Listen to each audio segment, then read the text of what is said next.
انسان اگر آوارہ بن جائے تو اسے قابو کرنے کے لیے پولیس کا محکمہ موجود ہے، لیکن اگر کتے اپنے کتاپن پر اتر آئے تو اسے کون قابو کرے گا؟ کیا ہم اس وقت کا انتظار کر رہے ہیں جب کوئی بچہ کسی کا لخت جگر آوارہ کتوں کا نوالا بن جائے؟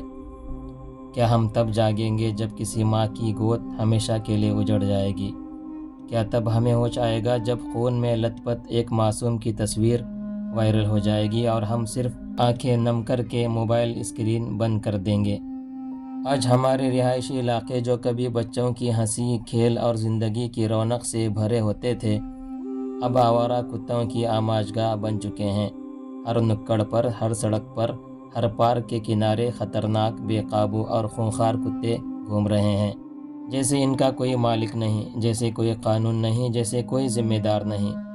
ہر روز کہیں نہ کہیں سے ایک نئی خبر، ایک نیا ویڈیو، ایک اور چیخ آ جاتی ہے: کتا بچے پر حملہ آور ہو گیا، کتے نے بزرگ کو کاٹ لیا، کتے کے حملے سے خاتون شدید زخمی۔ اس طرح کے واقعات دن بدن بڑھتے جا رہے ہیں۔ کیا کبھی آپ نے ایک ماں کی وہ چیخ سنی ہے جب وہ اپنے جگر کے ٹکڑے کو خون میں لت پت دیکھتی ہے؟ کیا کبھی کسی باپ کی وہ بے بسی دیکھی ہے جب وہ اپنے بیٹے کو کتے سے بچانے کے لیے خود کو ڈھال بنا لیتا ہے؟ یہ منظر صرف خبروں میں نہیں، گلیوں اور سڑکوں میں ہو رہے ہیں۔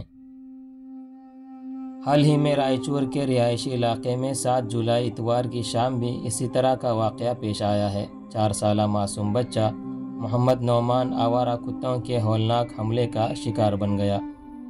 واقعہ اس وقت پیش آیا جب نعمان اپنے گھر کے سامنے کھیلنے میں مشغول تھا اور پلک جھپکنے میں ایک کتا اس کی گردن دبوچ کر گھسیٹنے لگا۔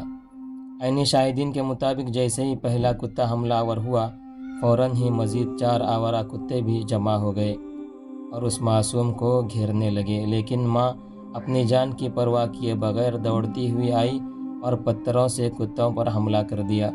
کئی منٹ کی جدوجہد کے بعد وہ اپنے بیٹے کو ان خونخوار جبڑوں سے نکالنے میں کامیاب ہو گئی۔ زخمی حالت میں محمد نعمان کو فوراً اسپتال میں منتقل کیا گیا۔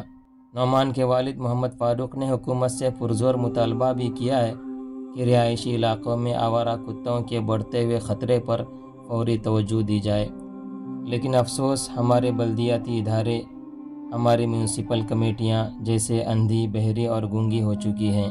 کیا انسانی جان کی کوئی قیمت ہے بھی یا نہیں؟ یہ صرف ایک بلدیاتی مسئلہ نہیں، یہ انسانی زندگی کا مسئلہ ہے۔